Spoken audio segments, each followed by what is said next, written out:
Hi, welcome to History 2301. This is Texas History. My name is Alfonso R. Lopez, and I'll be your instructor for this class this semester. Now, what we're going to be doing in this video presentation is to go over the syllabus. The syllabus is already posted on Blackboard, so what we're going to be doing is moving into the Blackboard page to not only go over the syllabus, which really explains everything that you need to know, absolutely, everything that is required in terms of textbooks, for example, the method of instruction, how you're going to be learning this material, how you can prepare for the exams, how many exams will there be, and also how you can actually study for that, the format, and so on. Everything will be discussed. We're also going to be discussing assignments. There's going to be one major assignment due at the end of the semester. And we're going to be talking about extra credit assignments as well, grading, and such.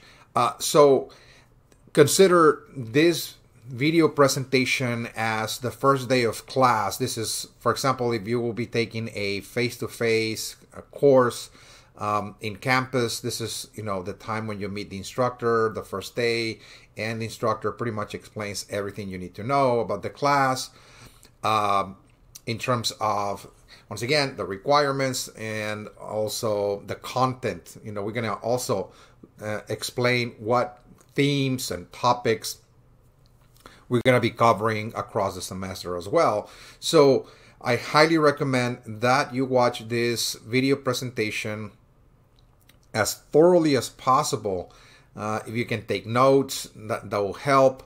And please, again, review this entire presentation as fully as you can, because it's going to really provide very thorough guidance and orientation in order to how to navigate this course, where to how to identify the major links on Blackboard, where you can submit the work, where you can find also the instruction, and so on.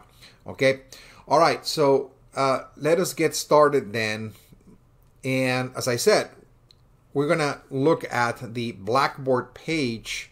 So we can just move to the Blackboard page.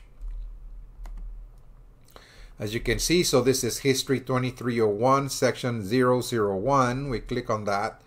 And as soon as you open the page, it takes you immediately to the announcement page. I will be posting important announcements, particularly when an assignment or an exam is coming up, for example. Okay, so days, perhaps a week before the exam, I will send you an announcement, that we're going to have an exam.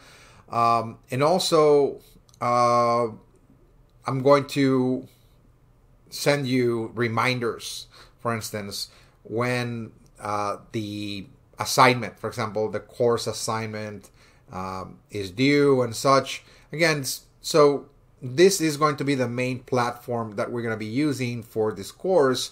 And so for every announcement that I will post, I will send you an email message. Okay, so I will just program it that way, in that for every announcement, you'll be receiving an email, again, notification, okay, that the announcement has been posted. All right, so if you see the left-hand column, again, of Blackboard, there's a list of links. And of course, those are the major links that takes you to the major areas of this course. And so on top of this list is the link syllabus. Now, I'll be posting a link on top of that as soon as this video is ready. It's going to be titled Course Introduction or Class Introduction. Okay, so once this video is uploaded there, I'm going to send you, once again, the announcement that the video is ready to be reviewed. And so this is where you're going to find that link. So let us start with syllabus. The syllabus has been posted for about a week or so. Let's go over that because, again, it pretty much explains everything you need to know about this course. In fact, in many instances, when students contact me during the semester for questions and such, in many cases, not always, but in many cases, the answer can be found on the syllabus. But at any rate, I'll be responding to your questions as we go along, of course, across the semester. So let us get started with the syllabus. Okay. So once again, this is History 2301, Texas History. Make sure, again, that you're enrolled in the right section. It's 001. There are several sections of Texas History, by the way. So this is section 001. My name is Alfonso R. Lopez, and the fastest and easiest way to reach me is via email. It's posted there. As you can see, it's written there in blue letters, alfonso.lopez@austincc.edu. I'm checking my email several times a day. So Monday through Friday, you'll be receiving a response from me within a 24-hour period. It is only during the weekends that I might take 48 hours to respond. So if you send, let's say, an email on Saturday, you'll be receiving the response by Monday. Okay. So again, whether you send it on Saturday or Sunday, you'll be receiving the response by Monday. Okay. All right. So this is an asynchronous online course. I will be explaining how this is going to work out, but again, we're not going to be holding any meetings online. This is totally, a class where you just review the material in your own schedule, and you have, of course, certain responsibilities and certain due dates as well to turn in certain assignments and such. Okay, I'll explain that in just a few moments. But in terms of textbooks, there is one requirement, okay, and it is this book right here. It is called Texas Voices, okay, by Keith Bolanto. All right, this is the way it looks. Make sure that you obtain the 5th edition, okay, the 5th edition, because this book is not going to be the standard textbook that you use, for example, during courses where you read a narrative of historical events, but rather this is a collection of historical documents. This is what this book is, okay? It's a collection of historical documents. So it's not going to be very useful, again, for, let us just say, following up on the lectures, because as I will explain, the lectures are composed of a multiplicity of sources of different books I've read and articles. So if you're asking, well, why we're gonna be needing this book, this collection of historical documents again, and the answer is because this book is going to be useful for completing an assignment that is due at the end of the semester. Okay. There's going to be an assignment that is due at the end of the semester, and this book is critical for that. So I will be explaining more about that assignment once we get into that section, but this is why you need this textbook. Okay, this is why you need it. It's sold, from what I understand, at the ACC bookstores, particularly the one that actually carries this book is the Highland campus bookstore, the ACC Highland. Other campuses, I really don't know. What I've been told is that is the bookstore that actually carries that book. Now, you can also buy it online from Barnes & Noble, from Amazon, and so on. You can also obtain it. But either way, whether you decide to buy it online or from the ACC bookstore, I highly recommend that you try obtaining this book as quickly as possible. Mainly because, well, this assignment takes some time to complete. It's not very difficult, but again, you don't want to buy it, let us just say, in late October. Of course, this assignment is due late November. And,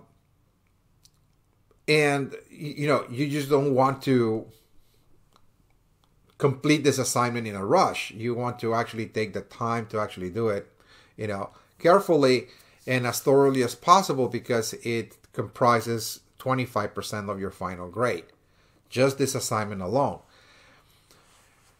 The ACC bookstores, what I've been told in the past is that they usually, by policy, they send back unsold copies back to the vendor at midpoint during the semester.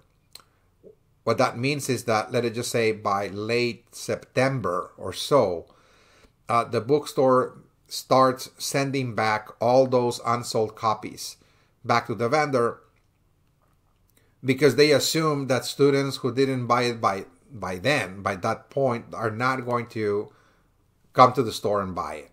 Okay, so they consider those unsold copies and they just want to return them. So a lot of students who wait long enough to buy the book find out that when they arrive to the bookstore is totally out of stock. Again, they just don't carry it anymore. So if I were you, I would try to get a hold of this book, let us just say, within the next 2-3 weeks or so. Again.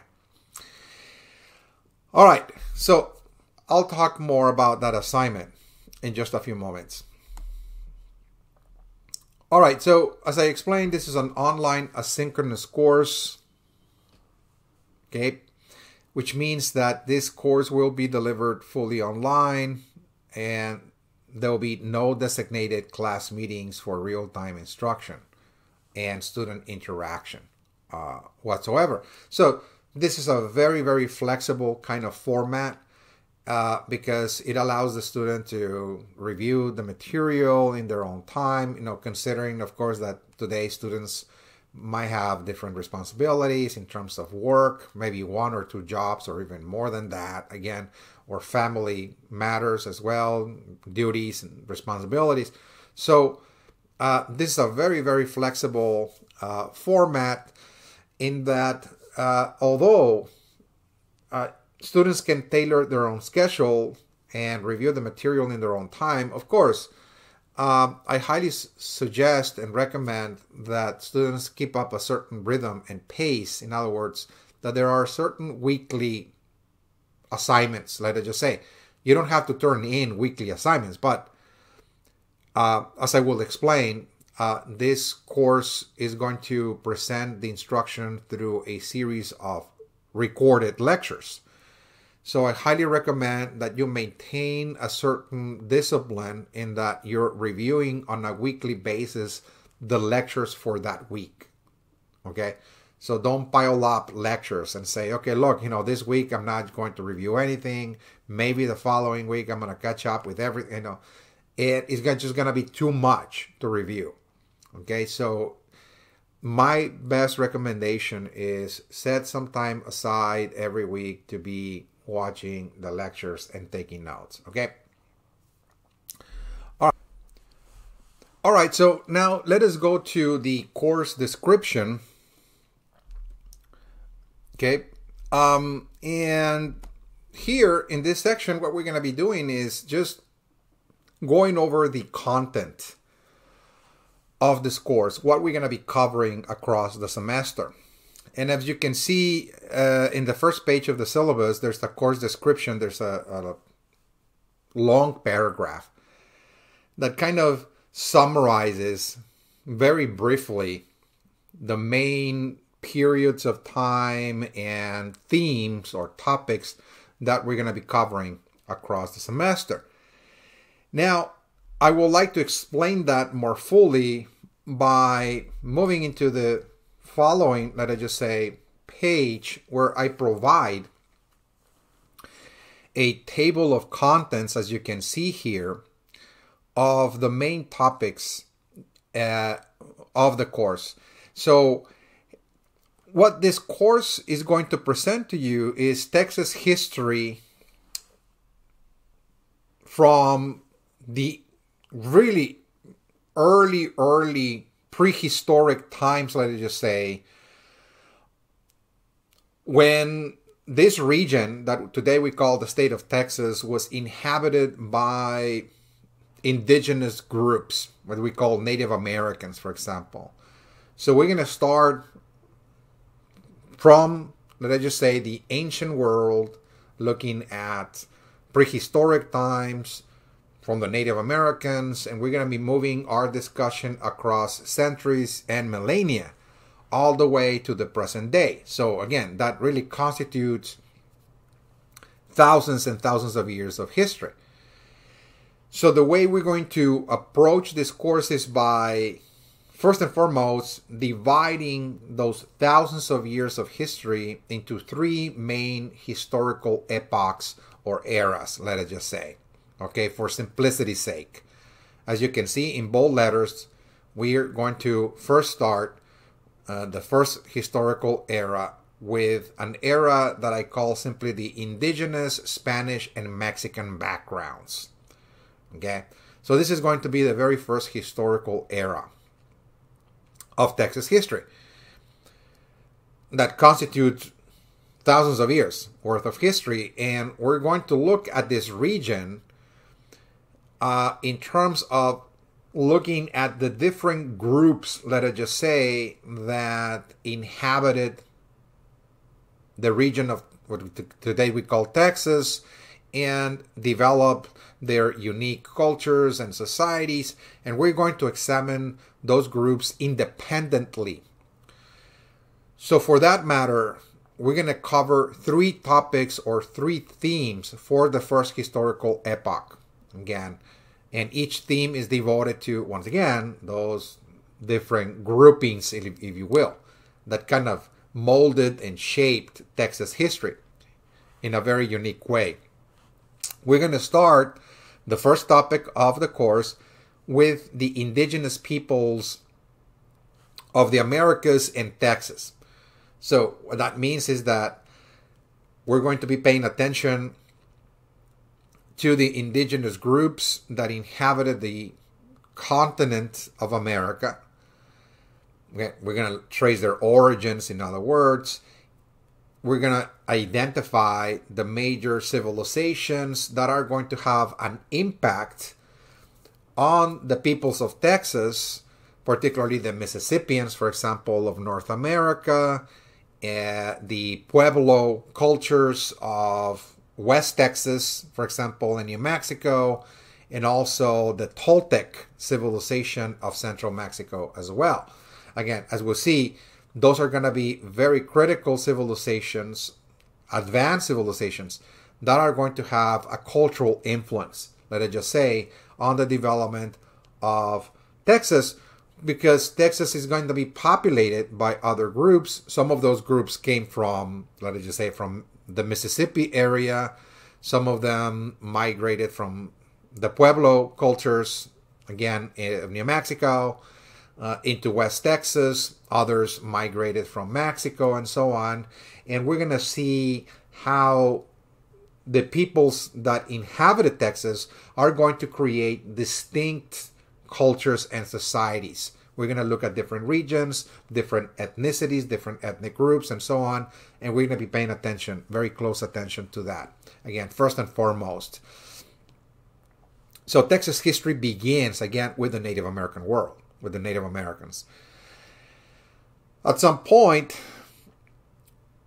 in the timeline, we're going to see the arrival of yet another civilization to the region, to the area, particularly, again, in more general terms, to the American continent. Those are the Europeans. We're going to see the discovery of America by Christopher Columbus in 1492. And after Columbus, we're going to see the arrival of the Spaniards. The Spanish are the ones that actually sent Columbus in this journey. So the Spaniards are beginning to colonize the American continent. and they're going to be the first ones to explore this region that today we call Texas. We're going to see the Spanish exploration of Texas. We're going to see the explorers and the conquerors and so on, the conquistadors. And we're going to see a process of colonization as well. This is something that we're going to be covering quite fully in the second topic of the course. Okay, the second topic of the course, we're going to be covering the Spanish colonization of Texas. The arrival of the Spaniards, and then the settlements, if you will, that they established in Texas. So this is, again, the encounters of two worlds. The Spaniards and the natives are encountering one another. And what we see is the Spanish are now colonizing Texas. They're claiming Texas to be part of Spain, in other words. And we see the Spaniards bringing in their own institutions. Spanish institutions, Spanish culture, Spanish social norms and values, and even the religion, Christianity, is going to be transferred into Texas. So there's going to be, of course, a Spanish heritage or Spanish legacy left in Texas. So as you can see, Texas is being formed by different groups who created their own cultures. The natives started that process, but the Spaniards are also part of this historical development as well. There's a great contribution by the Spanish in the development of Texas, and we're going to get to see that. You know, the kind of towns they created, the kind of, religious celebrations, the foodstuffs, the economic enterprises that they brought, like cattle ranching and so on. All of that we're going to get to see. Now, the third topic is going to look at Texas history, but in this case, as a region that formed part of the Mexican nation. What occurred is that by 1810, across the Spanish colonial world, we see peoples coming forth to declare independence from Spain. So there's an independence revolution, an independence movement. This is something we're going to cover in the third topic very thoroughly, the independence movement. And we're going to see how Texas participated in that independence revolution as well. Okay, the formation of an insurgent force, an army fighting the royalist forces, and so on. And after independence was achieved, we see that Texas was integrated into the new nation of Mexico. And so Texas was a state, a province of Mexico from 1821 to 1836. So this is the Mexican period, in other words. And we're going to get to see the Mexican influence in Texas as well. So this is a third yet layer of influence acquired here in the state. And we're going to see particularly the Mexican laws that affected or shaped Texas, Catholicism as well, how it also shaped the society of Texas as well. And we're also going to see the process of immigration, how Mexico was trying to create more and more settlers in Texas, and in attempting to do so, they opened the gates or the doors for foreign immigration into Texas. And we're going to see the arrival of many groups during this period of time, many of them coming from the United States. So there's an Anglo-American, of course, influx into the province of Texas during this period of time. And in many cases, a great many of those Anglo-Americans brought with them their African slaves as well. So there's also the introduction, again, of yet another ethnicity. Again, peoples of African descent are also arriving into the province of Texas, and they're becoming part of the demographics, if you will, of this region. We're going to get to see that very closely. So once we cover those three topics, then we have an exam. I will talk about the exams again once we cover this section, looking at the content. But the second historical era or epoch looks at, let us just say, the middle portion of the 19th century from 1835 to 1876. And I call this independence, nationhood, and civil wars.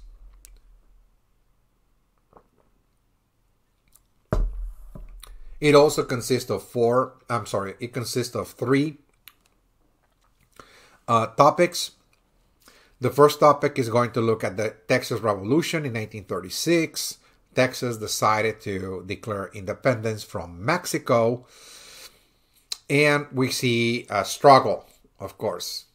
Now, the Texas residents are going to organize into regiments and fighting units. And there's going to be a struggle against the Mexican army, the Mexican forces. We're going to cover all of that, the causes of the revolution that led to this process of independence, and the struggle itself and the outcome very thoroughly in this fourth topic. Okay, the fourth topic. The fifth topic is going to cover Texas history in terms of, on one hand, Texas becoming an independent nation, a republic, and it was a republic for about 9 years or so.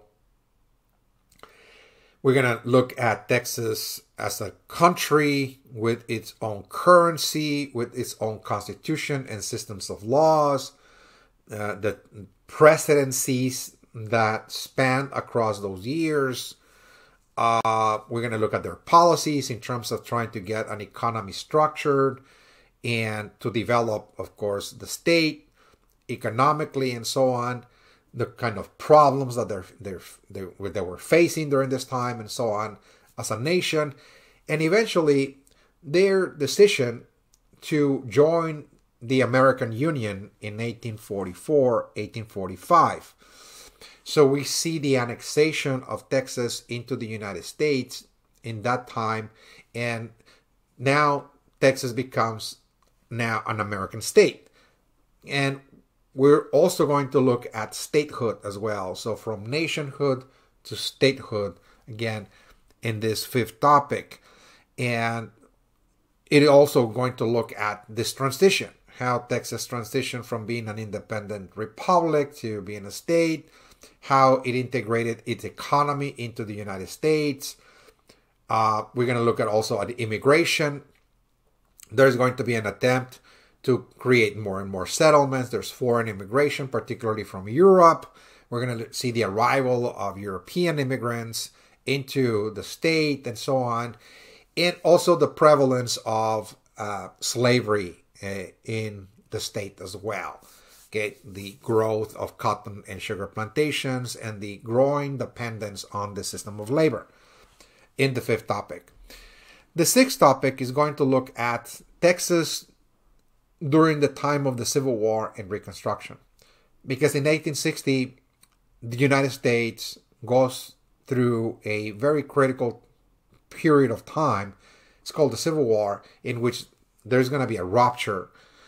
The southern states that relied on slavery decided to leave the Union whenever they felt that the northern states were threatening that institution, and that precipitated the conflict called the Civil War, and Texas decided to join the Confederacy. So we're going to take a look at that. Again, the decisions by Texas legislatures to take a vote on this issue and join the Confederacy, and we're going to look at the process of the Civil War.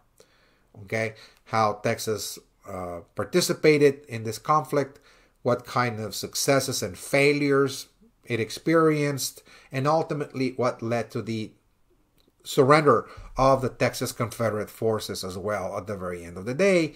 And after that, this process of rebuilding or reconstructing Texas. Again, the kind of reforms that Texas was going through in terms of eliminating or abolishing slavery, and the idea of integrating the African American population into the state in terms of citizenship and voting rights, etc. We're going to take a look at all that. Once we cover those three topics, then we have the second exam over that material. The last part of this course is going to look at the late 19th century all the way to the present, from 1876 to the present. And we're also going to cover three topics as well. The first topic is going to look at modernization and progress. This is the time when Texas actually industrializes. It developed an industrial economy, and its agricultural sector also modernizes as well. Again, it's really the arrival of capitalism really into Texas. It's developing a capitalist economy. The rise of large cities like Houston, Dallas, Fort Worth, for example, San Antonio, El Paso. We're going to look at that as well. So there are significant changes and transformations occurring in the state. And we're going to trace each one of those transformations very closely. The eighth topic is going to look at crises and reforms from 1890 to 1939. Texas went through a period of crises, and those were related really to problems that the Texas farmer and the working class in Texas faced as they transitioned into this new age of capitalism. Again, a great many farmers were failing. Many of them were losing their farms during this time, as they were trying to catch up with the changes again of capitalist development, trying to upgrade their farms and buy machinery, trying to move into the market. Not everybody was making it, in other words. And the working class was also, again, going through a lot of problems in terms of low wages and no compensation and long working hours and such. So what we see is great political mobilization, if you will, or activism by farmers and industrial workers, the formation of third political parties that were trying to create reform in the state, trying to address the problems of farmers and workers and so on to create better conditions for them. And we're going to look at that very closely. In another crisis and reform that we're also going to look at during this time is the Great Depression. How by the 1930s, the United States and really many nations around the world experienced an economic crash. It's called the Great Depression. It affected not only the United States, once again, a great number of nations around the world. And Texas, of course, was part of this wave, if you will. And we're going to see the kind of efforts that were placed during the 1930s by both the federal government on one hand, FDR, with his New Deal, to address the problem of the Depression, but also the efforts by the state of Texas to also try to get out of the Great Depression. There's going to be a certain discrepancy, if you will, a certain difference between the way the federal government tried to get out of the Great Depression and how Texas was attempting to do that as well. Okay.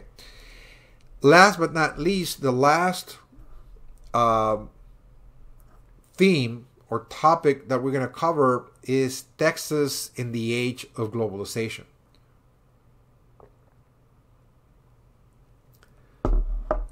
This is a time of great change in world history. Nations are becoming more and more outward oriented in terms of engaging more and more in international trade.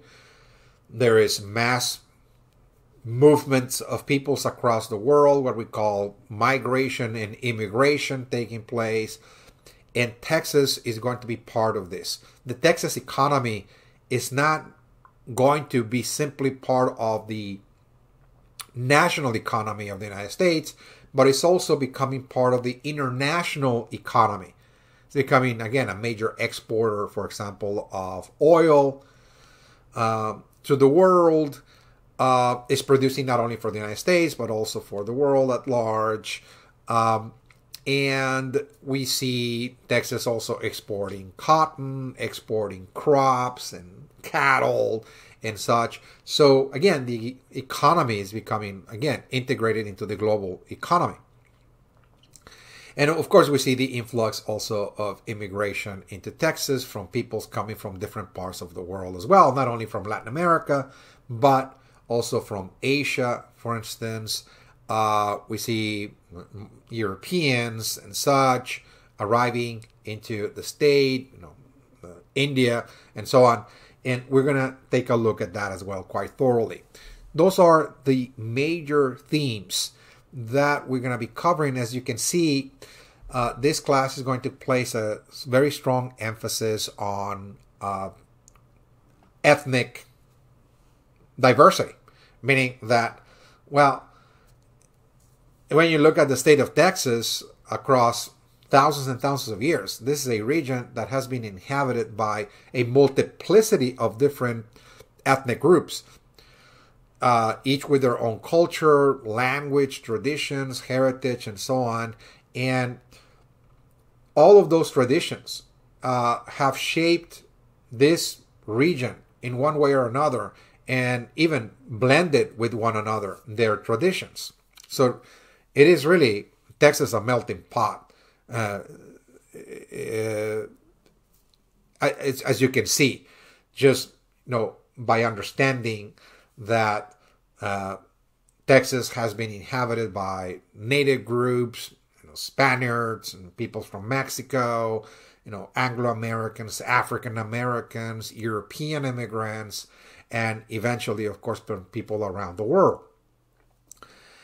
Now, another thing, again, that you should be aware of is that, and this is going back to the original question as to why we're not really using a standard textbook for this course, and that is because the material I have presented to you in the lectures that you're about to watch across the semester do not come from a single source. They don't come from a single book, in other words. They come from a multiplicity of sources. Many books I've read, across my academic years of study, from the bachelor's, master's, and doctorate, and so on and beyond. A number of articles I've read, and so on. So I gather information from a wide array of different sources and assembled the lectures. And the lectures, as you can see, are organized thematically. They're not really given to you randomly, but rather those are themes. And when I discuss one theme, that's all I actually concentrate on. I'm not jumping back and forth all over the map, but rather when I talk about the indigenous people, for example, of Texas, that's what I talk about, again, in that topic, and so on. I know, case by case. So it is very structured in the organization, and the material, once again, that you're going to be learning in this course is presented to you through a series of lectures that you can actually find here in this section called Course Content, Instructional Materials. You click on that and you're going to find two folders.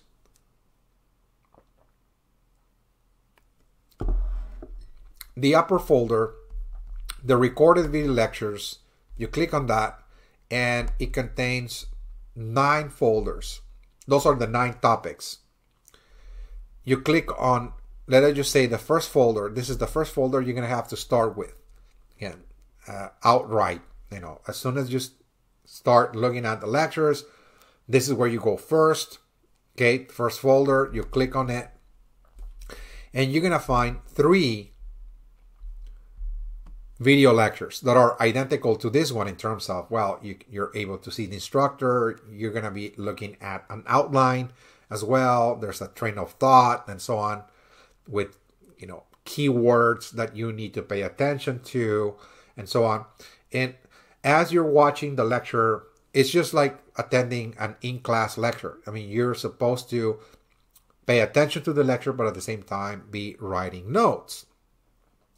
Not everything word for word, but it's important that you look at the outline and say, okay, so this is what he's talking about. This is important. If you see it on the outline, that is important, and you need to be writing that and,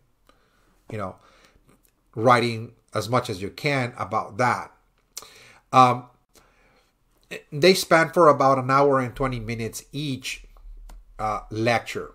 And give and take, there are 2 lectures per week that you need to be watching in that sequence, in other words. In other words, as you start the semester, as you go week by week, the idea is watch 2 lectures per week. Okay, 2 lectures. You need to watch the 3 of them in 1 week. I mean, if you can, that's fine. But it is almost like attending an in-class, in-person, course. There are 2 class meetings every week. It's pretty much what it is. Again, I will be sending you notifications on a weekly basis. In other words, every Tuesday and Thursday. Tuesdays and Thursday, you'll be receiving a notification from me saying, look, we're supposed to be watching session 1 of the first topic, or session 2, or we're going to be moving now into the second topic of the semester. Please watch session 1 of the second topic, and so on. So I'll be letting you know where we are, in other words, okay? So this is to maintain a certain rhythm that will provide a certain, let us just say, measurement of weeks. We have to, let us just say, cover an exam every 5 weeks. So by the 5th week, we're getting ready for the first exam, and so on. So again, this is something that I'm going to maintain on a weekly basis, communication with you as to where we are. Okay. Now the folder that is below the recorded video lectures is called Lecture Outlines and Questions. There in that folder, you will find the actual outlines. Again, the outlines that I'm presenting to you when I lecture. I'm sharing those outlines with you. At the end of each outline, when you scroll all the way down the document, you're going to find a series of questions. Those are study questions. The questions that will appear on the exam, those are the exact same questions that you will see on the exam. Again, that's for you to study, in other words. Okay. All right. So let us go back to the syllabus. And now move into the exam section. Okay. The exams, as I said, there will be 3 exams for this course. Every time we cover 3 topics, we have an exam over that material. Now, the exams for this course are not going to be timed. Again, they're not going to be scheduled to take place on a specific day and time, and so you only have 1 or 2 hours to complete it, and so on. But rather, this is more like a writing assignment that has a due date. However, okay, so like I said, I'm going to be giving the first exam in about 5 weeks. So you have about 5 weeks to do it. I mean, this is something that you have all the time in the world to complete it. Just have it ready by the due date. Okay. Now the exams, once again, is a writing assignment that has no multiple choice questions of any kind. There's no Scantron, no A, B, C, D, whatever. Okay. But rather, the exam consists of two parts. Okay. There's part 1 and part 2. Part 1 requires students to answer a series of questions on one topic. In part 2 consists of elaborating on certain key themes as thoroughly as possible. For example, let us just say, look at the first exam right here. When you look at the first exam, it's already posted, by the way. The first, second, and final exams are already posted for you to start working on them. I mean, all the assignments are already posted, so all that is required is for you to review the material, take notes, and start working on the exams. So the first exam, it tells you, okay, choose one topic. We cover 3, but for part 1, I give you 2 topics to choose from. You only choose one topic. You say, okay, look, it's either the first topic on the indigenous peoples or the Spanish colonization. You just choose one and choose that topic and answer each question as fully as possible following that organization, that order. In other words, this is not really like English composition where you need to write an essay.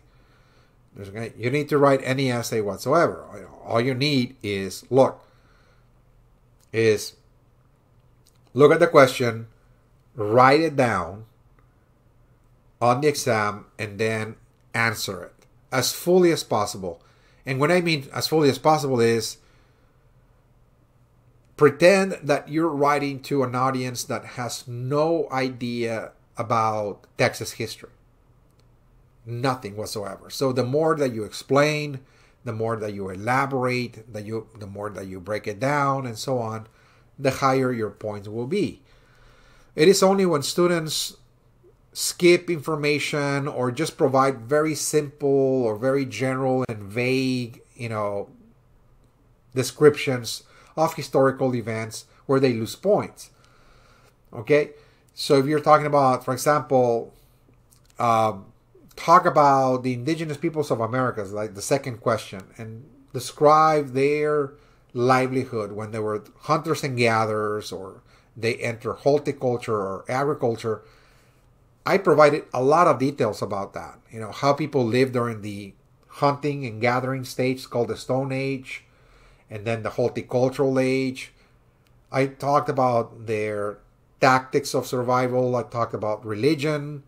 I talked about ceremonies and rituals, gods and spirits.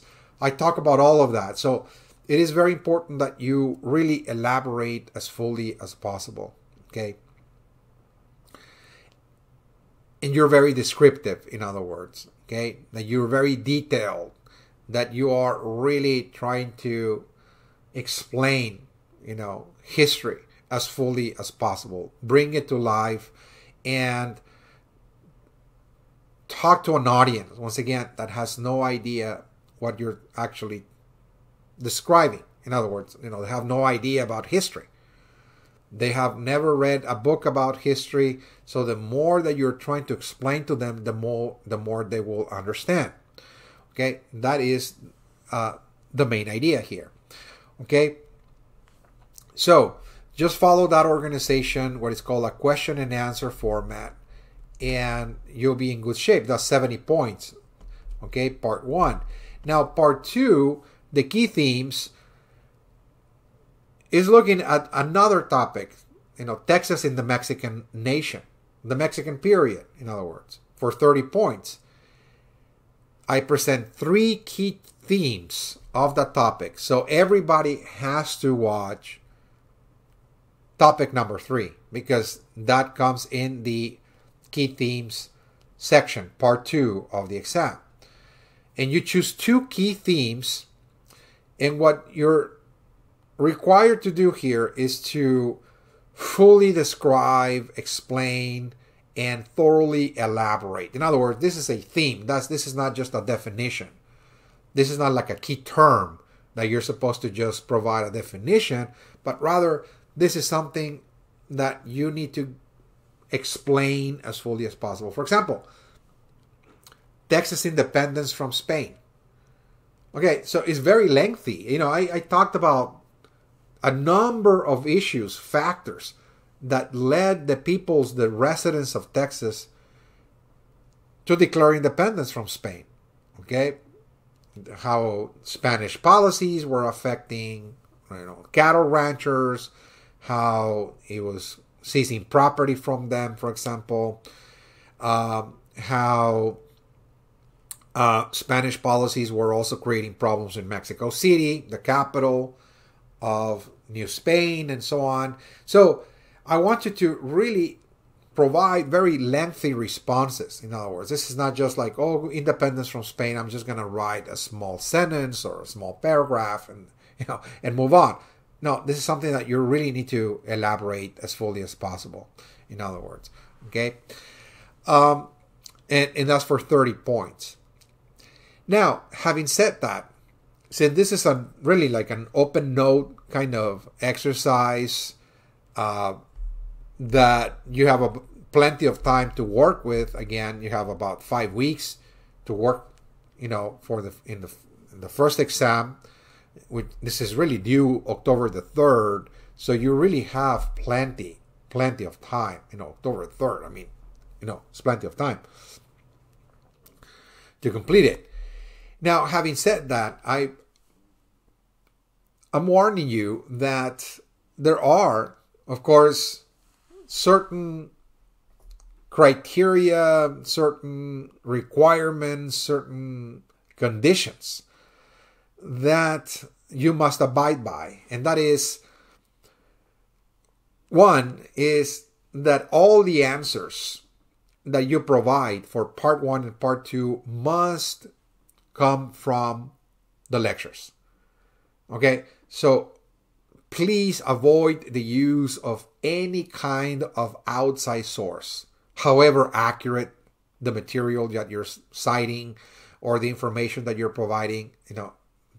That is really irrelevant, because this course is offering you certain material for you to review. Okay, and so the only way I can measure your participation, your learning of this material in this class is that you have watched the lectures. Okay? So if you submit an exam that contains any kinds of outside sources, your exam will be disqualified. Okay? It will be just disqualified. Okay? So if I start reading something I did not lecture, you're citing other information, etc. There's some students that actually, just kind of copy paste information or paraphrase information from books or websites or other articles, etc. It doesn't matter. But as soon as I start reading, any of that, your work will be disqualified. Okay, I repeat, and I mean, this is something I have to repeat many, many times to students, because even though I do so, I do tell them and I warn them, there's still some students that just go ahead and just, submit work that has absolutely nothing to do with the lectures I provided. Or in many cases that they insert information from outside sources, in other words, that they really didn't watch the lectures very thoroughly, and they trying to kind of like fill in information by inserting, again, data that they gather, from websites, etc. Again, that just, results in the disqualification of the work. The other, error that I found in students that also results in the disqualification of their work is when they transcribe my lectures. They use a software to actually just transcribe what I'm lecturing word for word. And instead of them creating a narrative and typing information and trying to explain that information again in their own words, what they do is that they just submit a transcription. So that's another thing. If you submit in a transcription, and if I'm actually reading my lecture, even though it's slightly modified, it is also going to result in the disqualification of the work, because what that's telling me is that a software, an AI kind of program, a computer, and so on, did the work and not you. We're living in the age of AI anyways, artificial intelligence. And so that creates a lot of opportunities for students to actually not do the work, to let others, in this case, a computer, do the work. So I need to see your work. I need to start, when I start reading your paper, I need to see that you wrote the paper for you to get a passing grade, that is to say. Okay?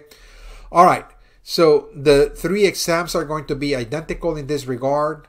I will be sending you notifications before those exams are due.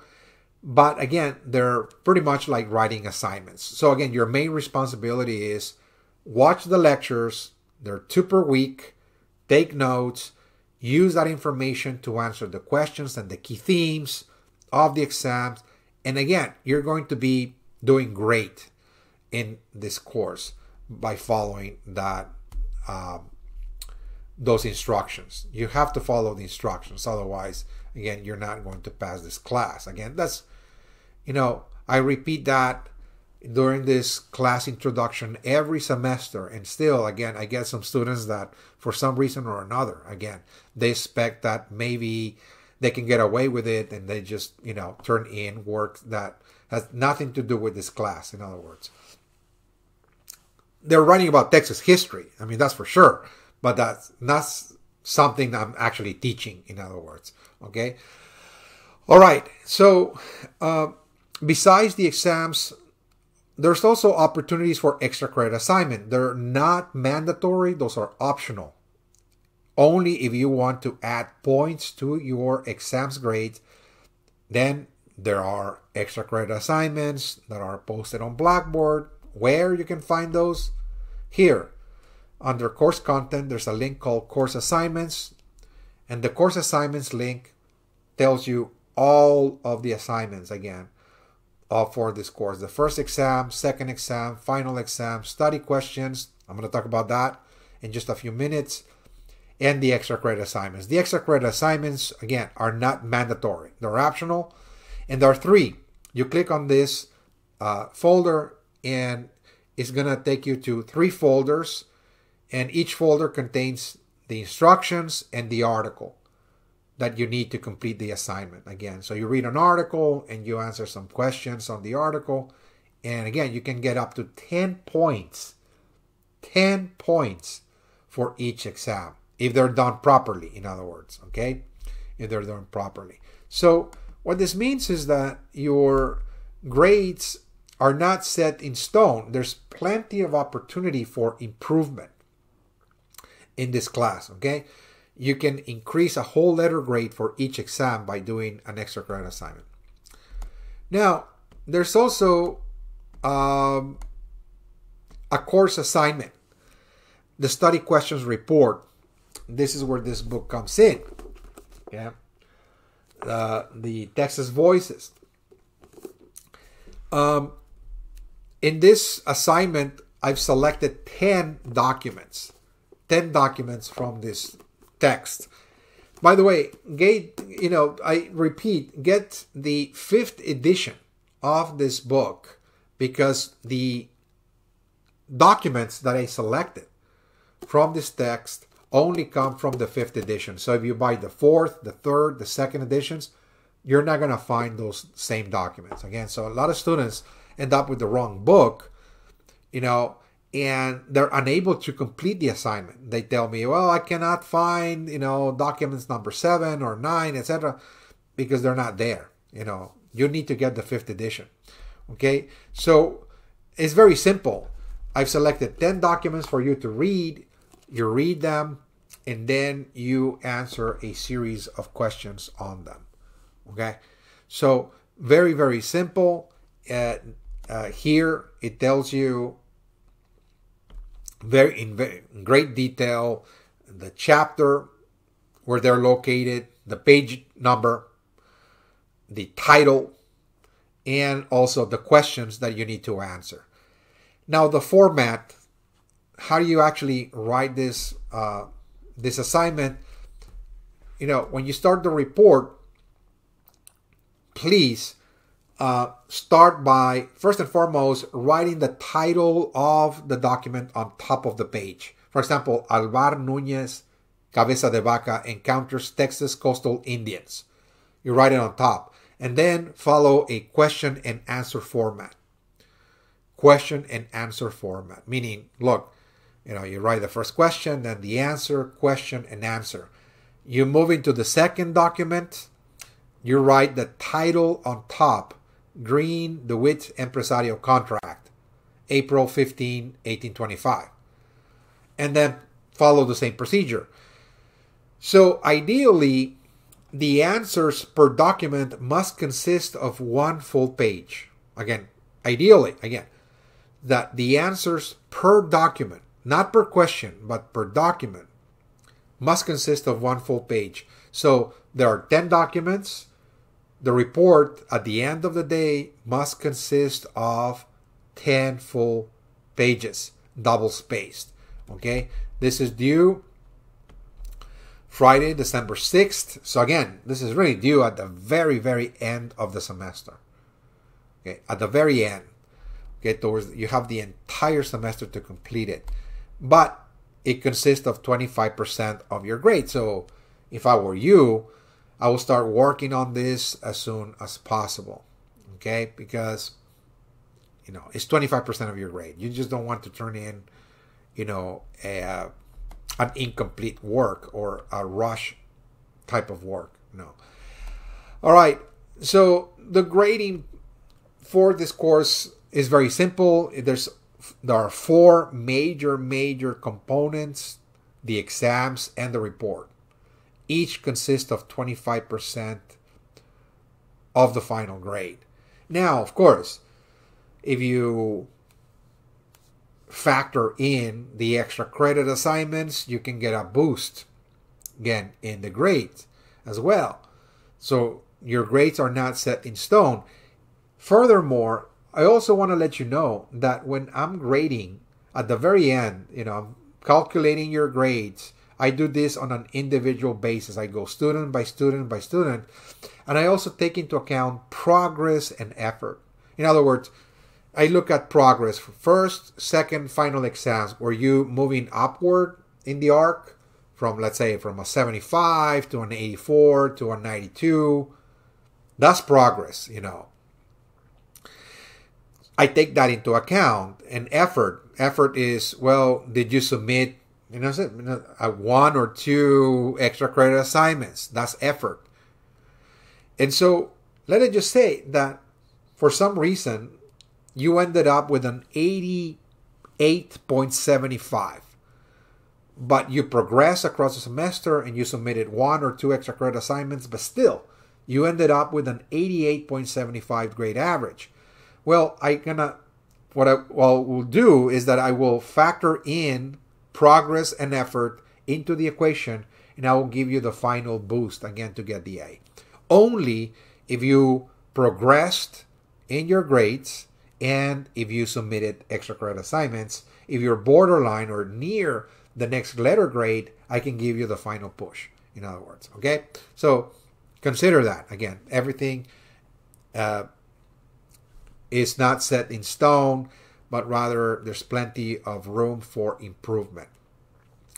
One final word, concerning deadlines and dates and so on, is that you have until November the 21st to withdraw from this course without affecting your GPA or your grade, because after the deadline, if you failed for some reason to withdraw from this course, you're going to receive whatever grade you earn in this course, in other words.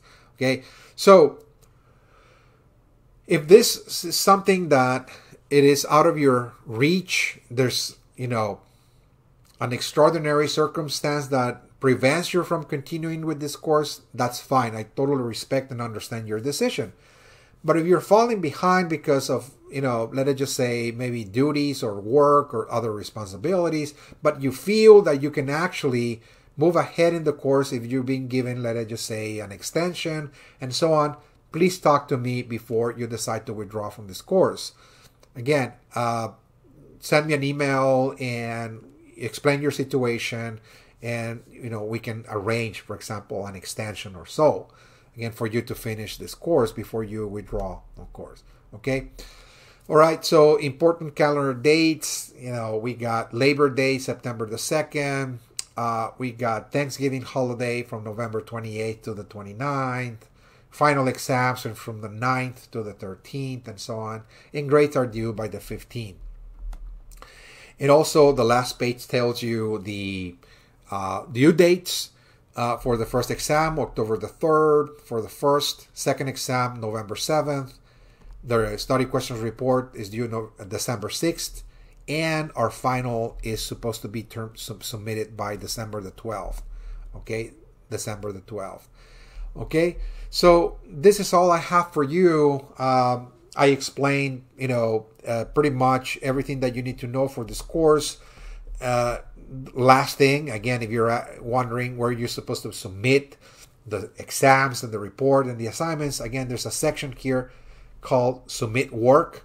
First, second, final exams, report, extra credits. Those are the links. You click on them, and you're going to see an upload tab there where you upload the work on the due dates.